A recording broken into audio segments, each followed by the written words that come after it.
snake looked so strong and cruel. And in their state of spiritual anxiety to the limits, they were crying out, "Garuda, Garuda!" Because Garuda likes to capture snakes.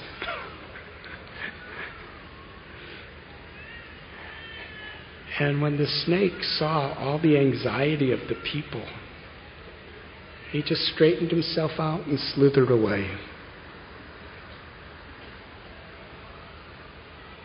That snake was actually Anantashesha, who came to render some seva for Nimai by letting Nimai get nice rest on his coils.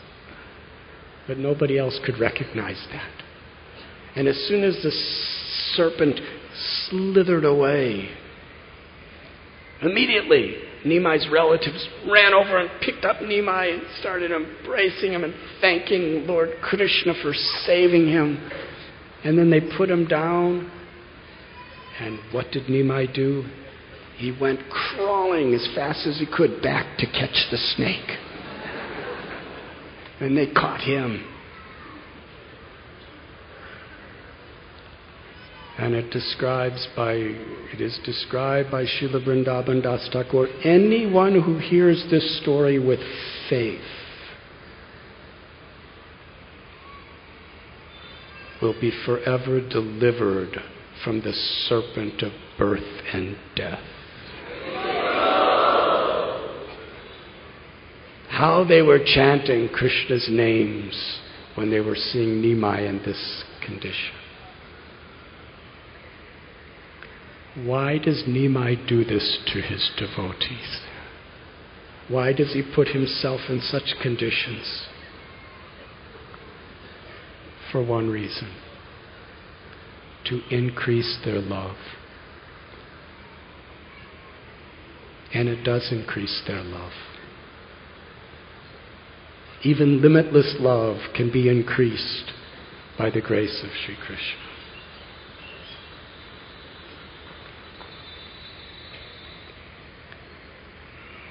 When Krishna was about 3 months old in Gokul, Yashoda Mai wanted to celebrate a festival called the Butanna.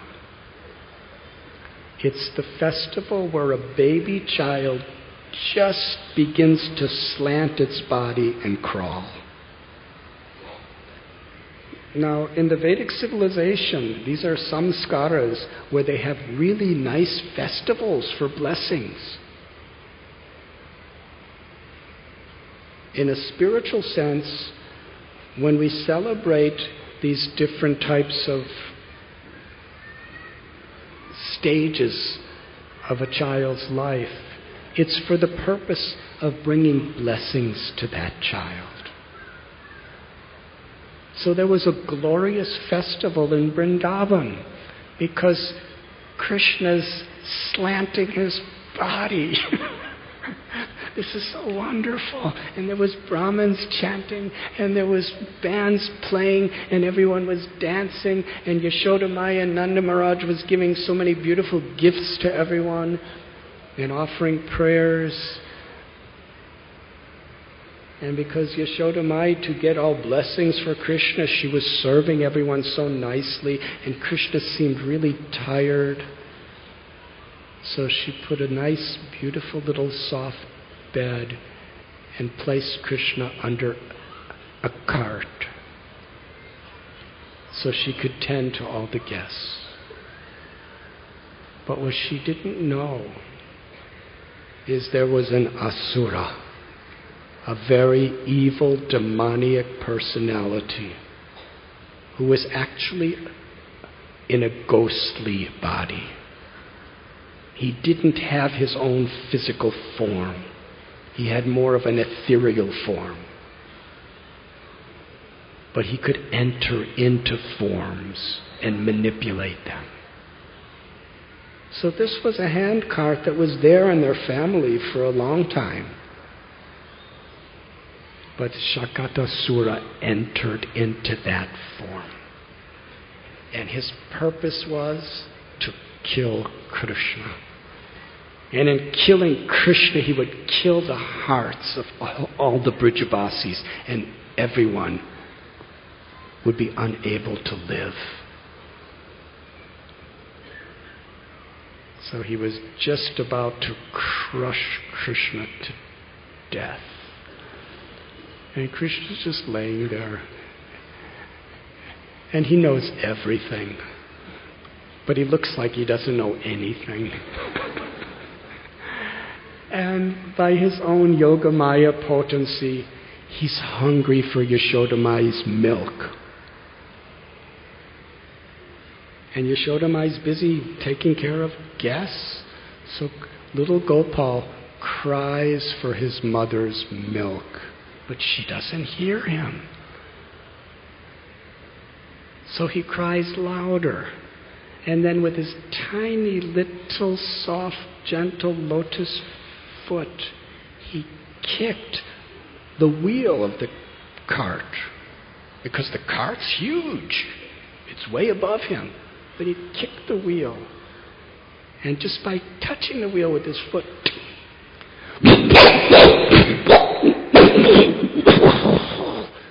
everything.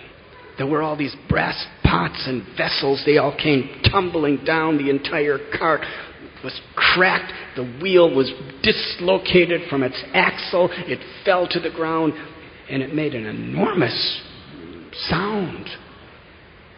Everything pounding against the ground.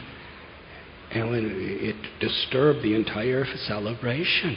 And everyone came running. And Yashoda Mai, she sees this cart and everything on it, all on the ground. And I put my Gopal under that cart. He must be totally crushed to death. My heart of hearts. She's practically blinded with grief, and she's trying to run to the site, but she can hardly run. What happened? Why? And when the residents of Vrindavan came, they saw the cart was in so many different pieces, splintered all over the place. And these gigantic pots and vessels and other goods that were on it, maybe thousands of pounds, were just all over the ground. And in the middle of it, untouched, was Gopal, smiling. Yashodamai picked him up and embraced him, put him on lap, and he drank her milk, just to show her that he's safe and he's happy. And again, they performed so many nice little ceremonies for Krishna to protect him for the future.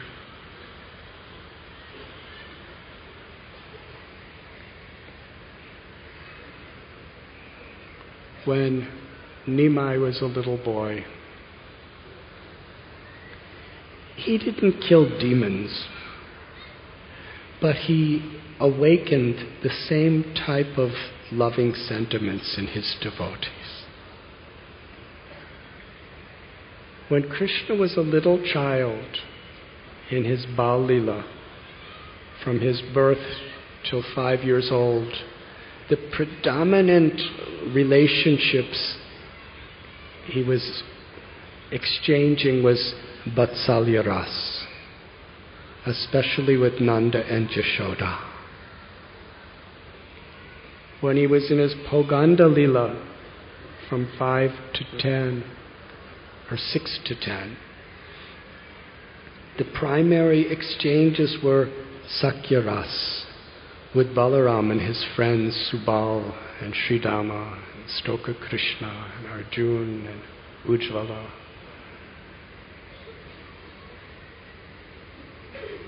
And when he was in his Kaishore Leela, from 11 till 15, his primary loving exchanges were in Madhurya Bhav with the gopis of Sri Vrindavan Dham.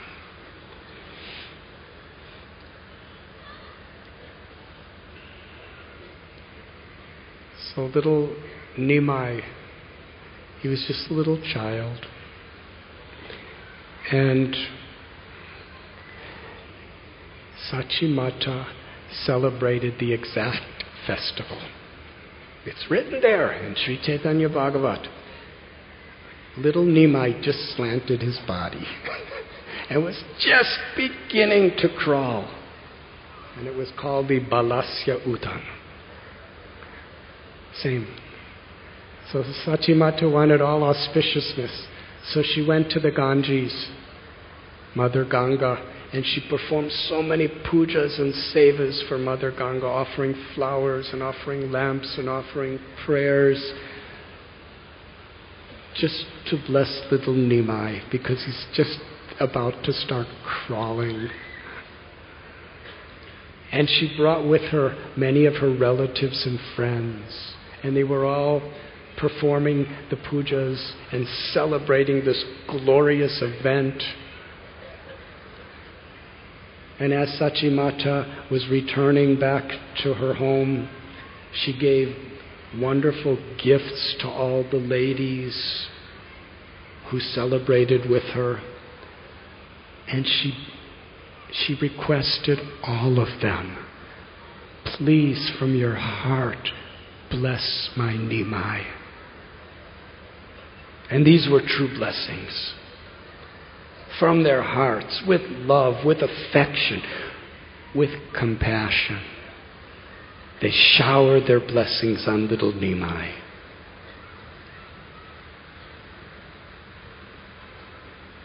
One time, little Nimai, this is just starting to crawl, hardly even crawling. When Satya Mata and Jagannath Mishra left the house for just a few minutes, little Nimai destroyed everything in the house.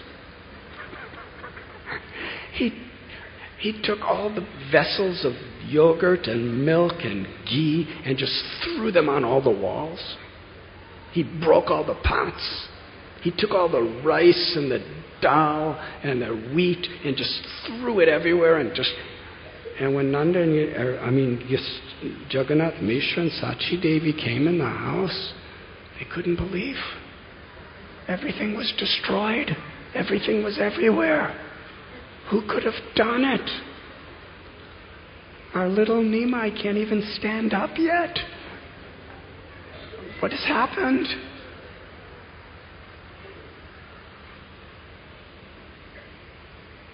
Similar to Shakatasura. They were thinking some demon must have come into the house. Some ghostly demon must have come, and they wanted to harm Nimai. But because Nimai is so pious, and because God protects little children, and because we offer so many pujas and prayers for Nimai, Lord Narayan protected him, and that demon must have been so angry that he couldn't hurt Nimai, that he destroyed everything in the house with anger. There was no other explanation. And they started doing so many different pujas and so many different rituals and so many different prayers for the protection of Nimai as they picked him up, and he was just smiling. He was smiling in a way like, I don't know what happened.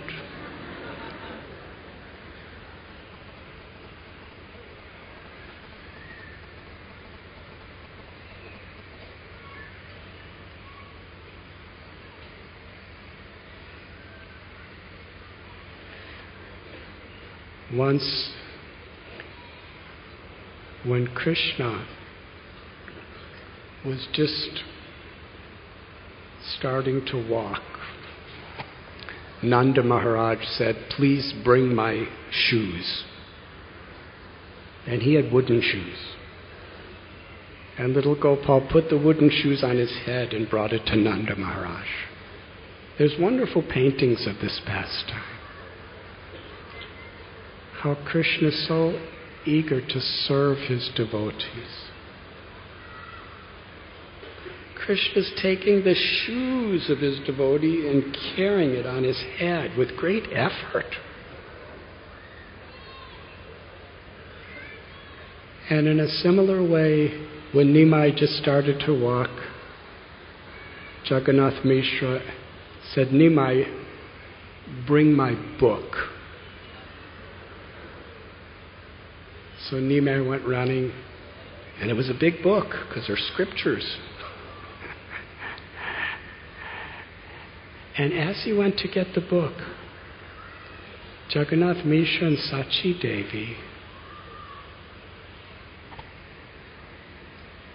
they heard the tinkling of ankle bells. Krishna's ankle bells. And they were not like that. That was not one of my special effects.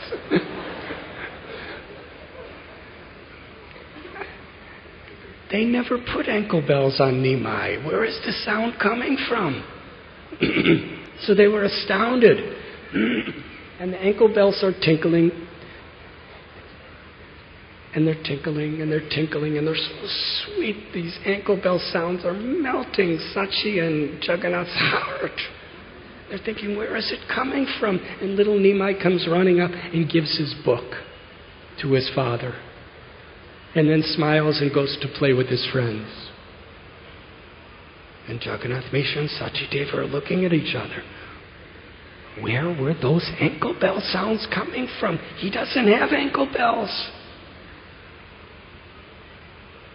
It mesmerized them. They went in their house where the book was, and they saw on the floor and on the walls there were beautiful footprints with all the markings of Krishna's footprints. Lotuses and clubs and flags. And they were astounded. The tinkling of ankle bells, they were coming from Krishna. Krishna was in our house. Because of their Vatsalya Bhav, Nimai wouldn't allow them to think that he was Krishna. Jagannath Mishra said, it must be my Shalagram Shila, named Damodar. He must be performing pastimes in our house. Damodar Shila has taken a form of Krishna, and he's gone all over our house and walked on our floors and our walls and put all these beautiful footprints on. So we should do puja to Damodar.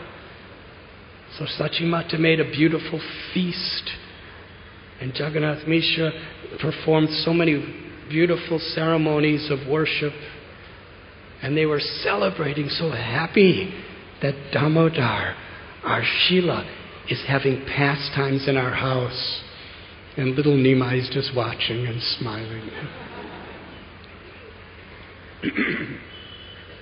And one day, when Krishna was laying in Satya Mata's lap, he happened to just lay up and pointed his feet up, and she saw the same markings on his little tiny lotus feet.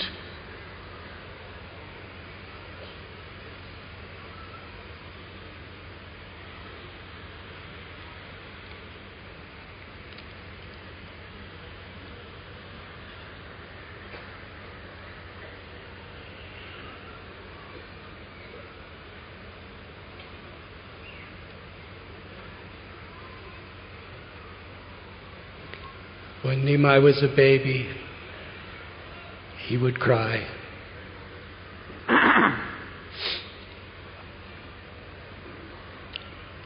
And the people of the home, seeing him cry, was more painful to their heart than anything in the world.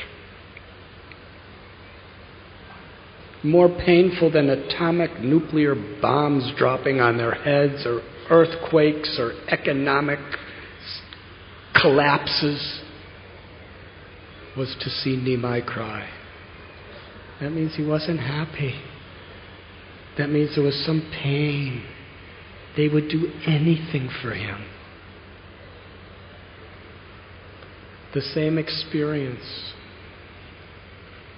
when the Brijavasis saw Krishna taken away by Butanna, of that ras, of protection out of love for our child. The residents of Navadvip experienced. And because of the deep love and concern they had for Nimai's safety and happiness, nothing would stop him from crying. Whatever they did for him, he cried louder. Whatever they brought for him, they cried louder. But as soon as, in total desperation, completely helpless, turning to God to help, they cried out the holy names, Nimai would smile. A beaming smile that lit up their hearts with his affection. He was so pleased. In this way, from his very infancy, little Nimai established Prem Sankirtan. Not just ritualistic musical chanting, but chanting from the heart with love. Golokera Premadana Harinam Sankirtan. This chanting has descended from Goloka, from the eternal pastimes of Sri Krishna. The Gopas and the Gopis forever chant this Maha Mantra. And Sri Chaitanya Mahaprabhu, from his earliest infancy, Krishna in the mood of Sri Radha, revealed the pastimes of the spiritual world to all of us. It's not only the pastime of the spiritual world, but it's the means by which we can purify our hearts and enter into the pastimes of the spiritual world. Let us chant the holy names with gratitude, with humility, and with great feeling. Hare Krishna, Hare Krishna, Krishna Krishna, Hare Hare.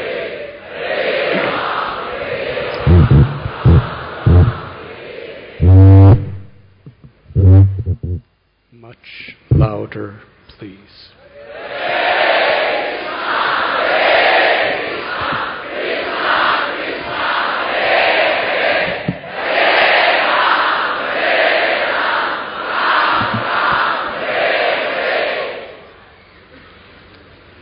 Let us celebrate. Celebrating being in Sri Vrindavan Dham at the most holy time of Kartik, by the grace of Srila Prabhupada and our previous acharyas, with each other. Let us loudly chant with great feeling, and let us dance for the pleasure of the Vaishnavas and the pleasure of the Lord.